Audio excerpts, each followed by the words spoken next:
Under a Rust Belt city in Ohio, there is a railroad tunnel the maps stopped showing in 1974.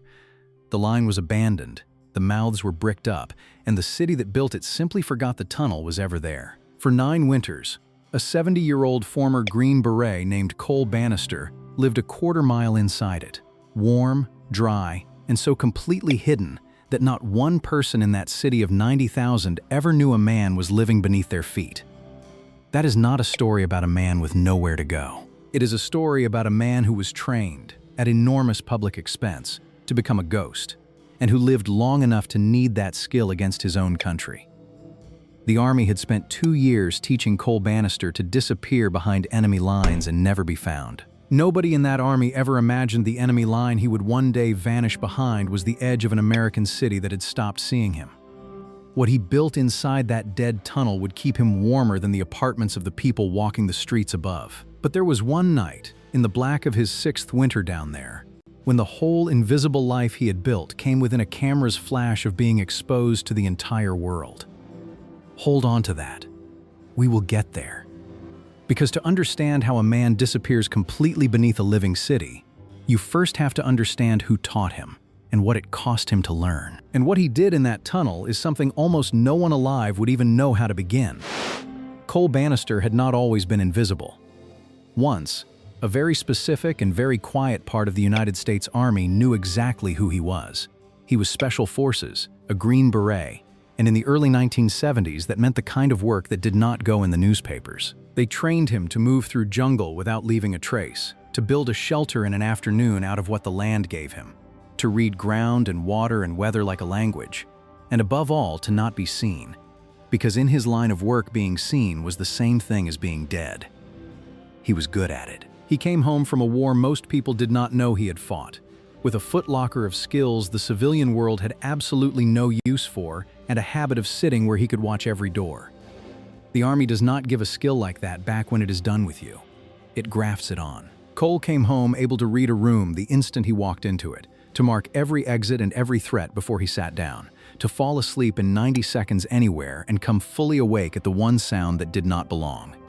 In the jungle, those instincts had kept him alive. In a quiet Ohio town, they mostly just made him a watchful, private man who did not talk about where he had been, married to a woman patient enough to love the parts of him that never fully came home. For decades, the training lay dormant, a loaded thing set high on a shelf. It would take losing everything to finally bring it down.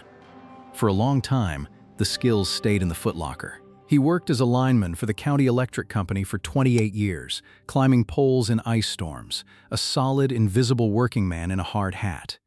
He married a woman named Ruth.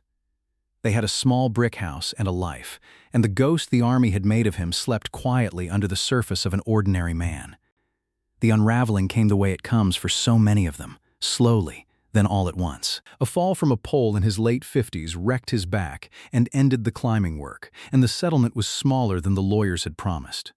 Ruth's stroke took her in a single afternoon and left behind a stack of bills that outlived her by years. The disability and the pension together did not add up to the arithmetic of staying housed, and the VA claim he filed sat in a backlog that, by many accounts, can run for months and often far longer.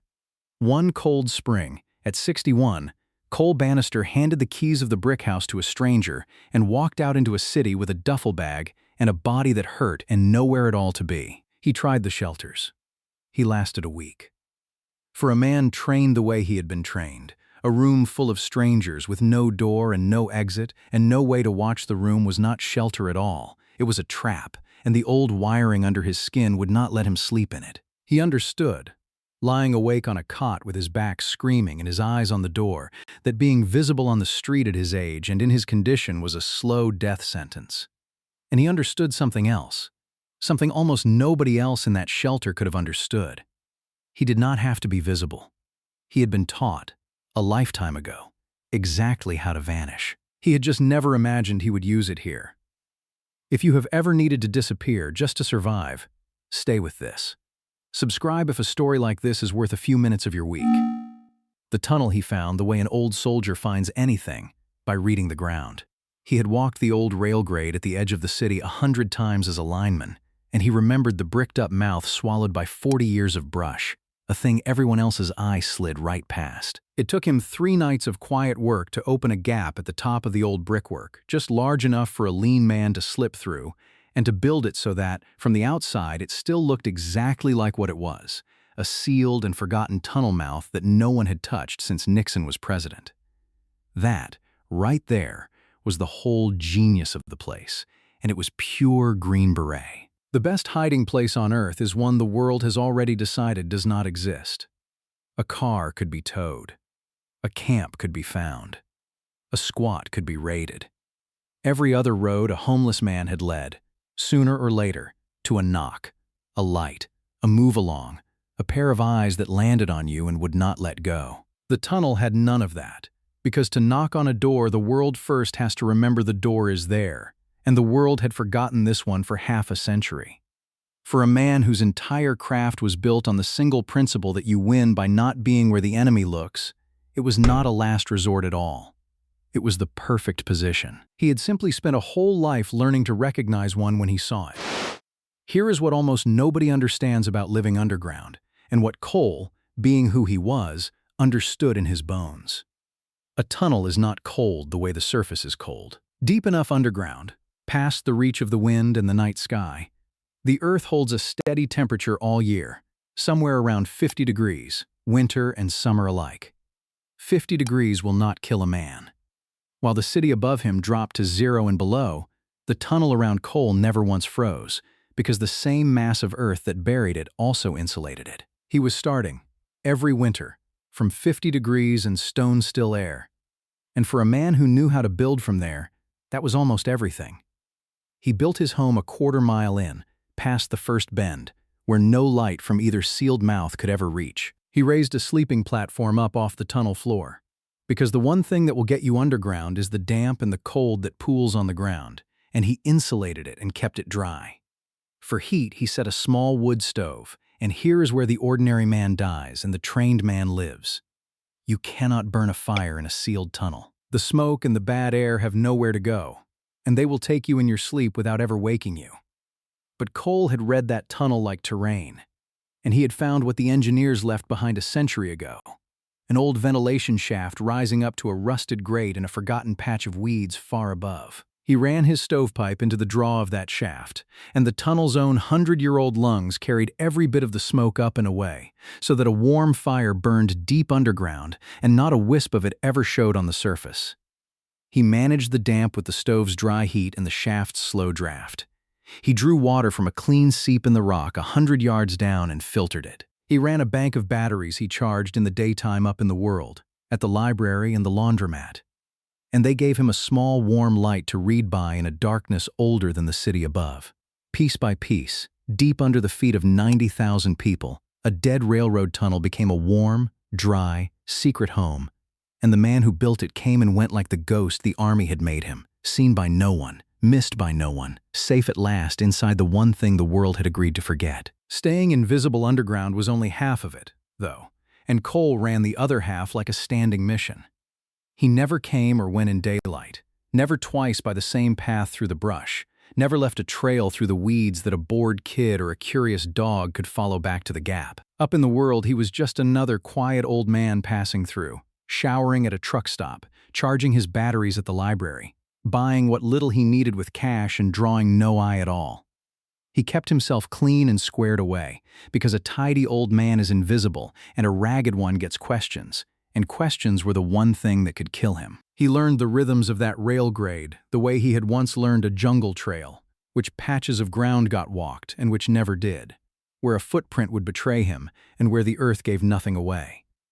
To the surface world, he simply did not exist.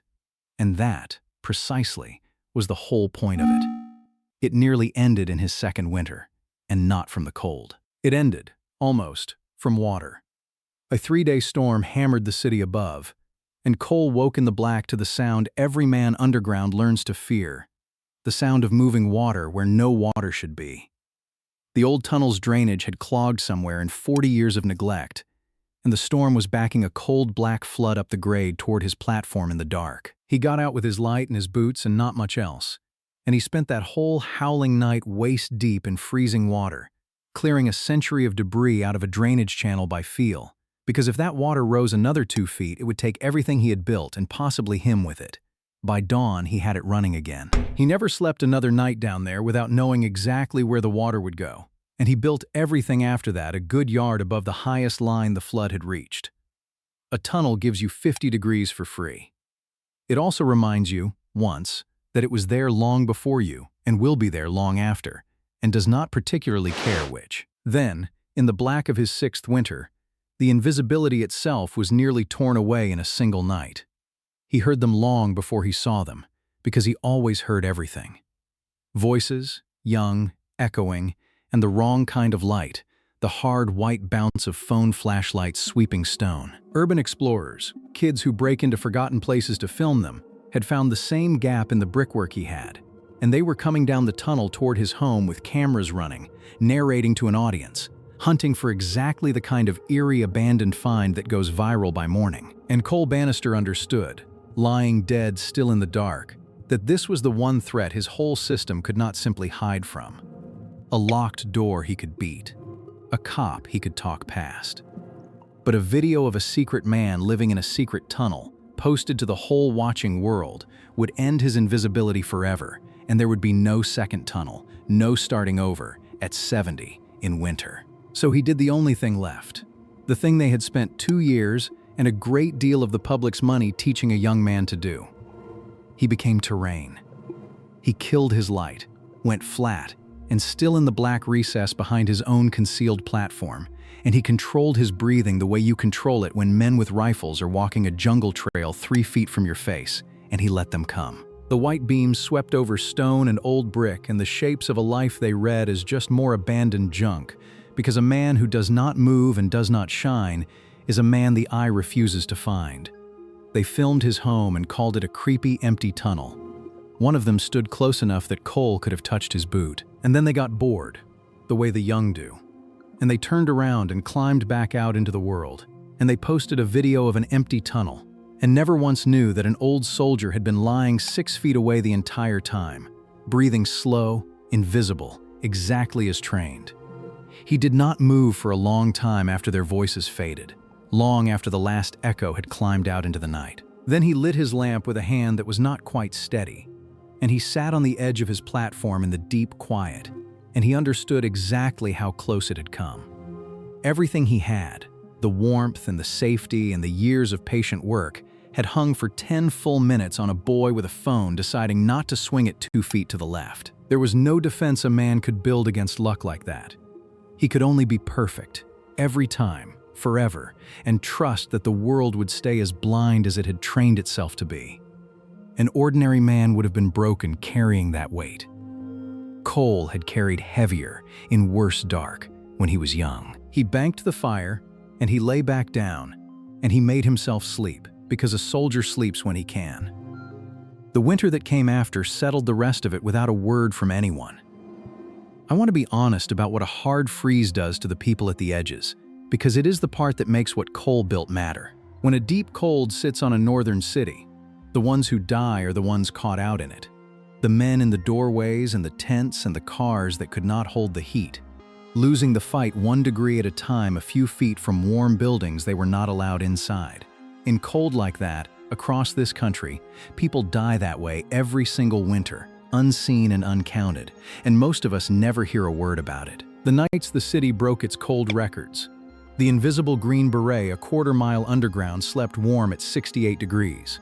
His small fire drawing clean up a shaft the city forgot it had dug, in a place the city forgot it had built, beneath 90,000 people who would never know he was there. He was, on the coldest nights of the year, one of the warmest and safest men in that entire city.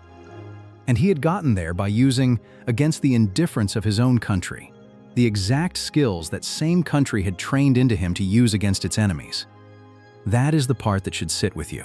If you walked that old rail grade tomorrow, you would see a sealed tunnel mouth and a patch of weeds and nothing else at all.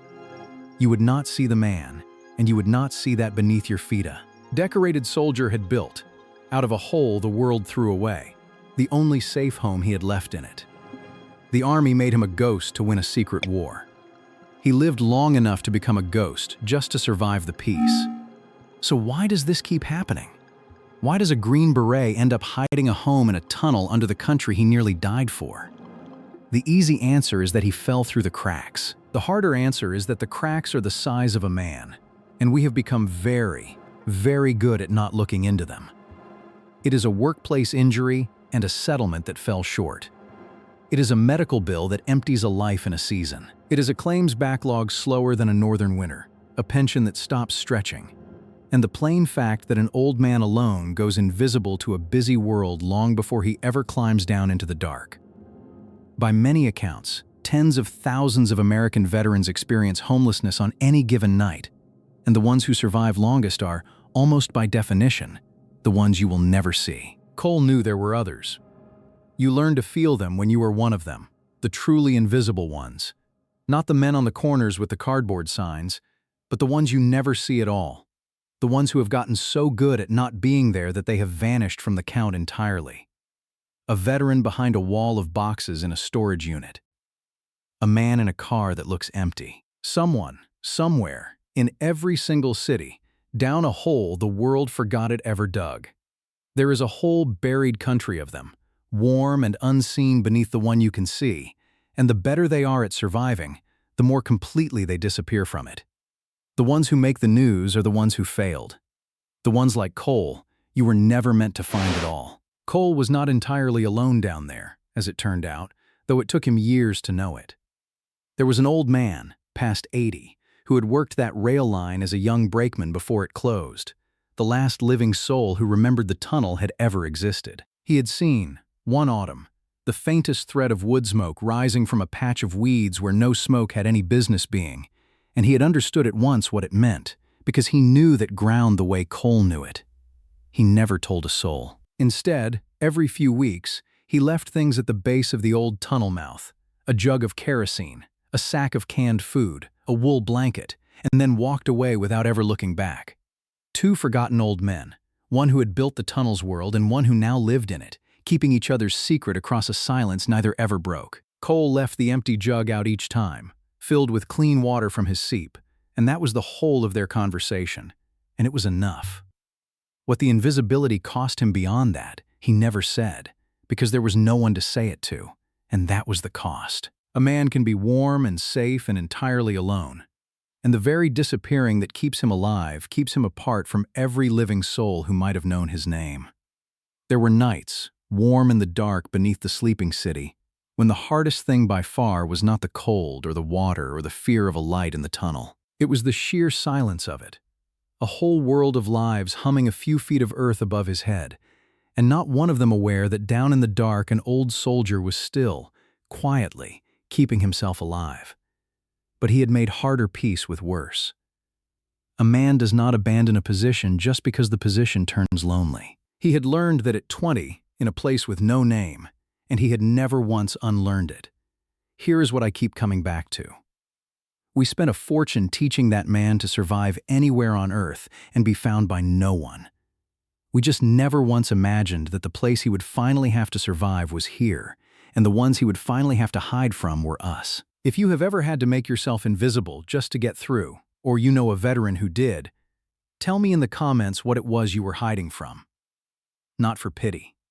Because someone is watching this tonight, hidden in a dark and quiet place of their own, who needs to know they are not the only one who ever learned how to disappear and live. Next time, I will tell you about a homeless Vietnam veteran who bought a dead $300 railroad boxcar rusting in a forgotten yard and turned it into a warm shelter for every old soldier freezing on that side of the tracks. Because some of the men and women this country trained to survive anything were left, in the end, to prove it completely alone. And the country that taught them never once looked back to see if they had.